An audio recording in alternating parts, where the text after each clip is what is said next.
Le grenier de Gaston. Écrit et lu par Julien Guéot.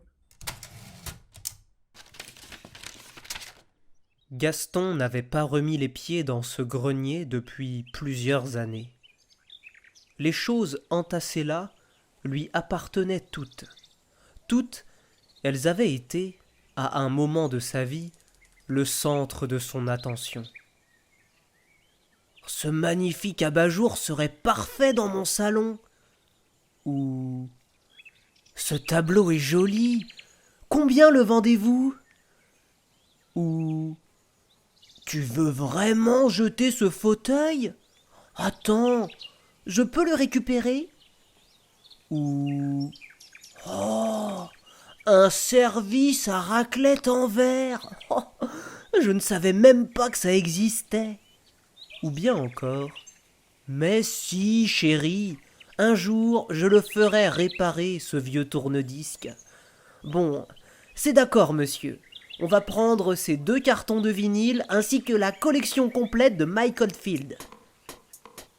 Gaston n'était pas un collectionneur compulsif, loin de là. Mais il avait, comme tout être humain normalement constitué, des envies vite éteintes, des idées sans suite, des projets avortés, des lubies passagères. Et ce grenier, se dit-il en passant la tête à travers la trappe du plafond, c'est un peu mon cimetière à souvenirs, mon mouroir à objets. Il s'accrocha à une poutre, se hissa maladroitement, s'aida de ses pieds, de ses genoux, de ses hanches, et il finit par s'étaler tout entier dans un vieux bloc de laine de verre rongé par les mulots. Il se redressa, s'époustata, alluma la lampe de son smartphone et se dirigea tout au fond du grenier. « Où est-ce que tu es ?» marmonna-t-il en soulevant un vieux drap qui recouvrait une montagne de cartons. Il en fit le tour, inspecta coins et recoins, parcourut les étagères, ouvrit une malle, la referma, ria en entendant le grincement sinistre des charnières rouillées, la rouvrit, plongea sa main dans la caisse pleine de livres et attrapa un exemplaire sans couverture d'un essai de Bachelard. Une page était écornée vers la fin du volume.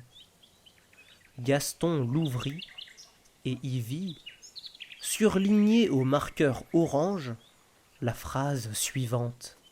« Celui qui trouve sans chercher est celui qui a longtemps cherché sans trouver. »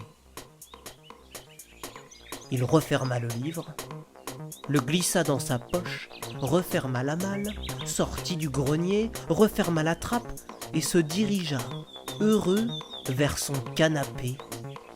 Enfin, il avait trouvé ce qu'il n'était pas venu chercher.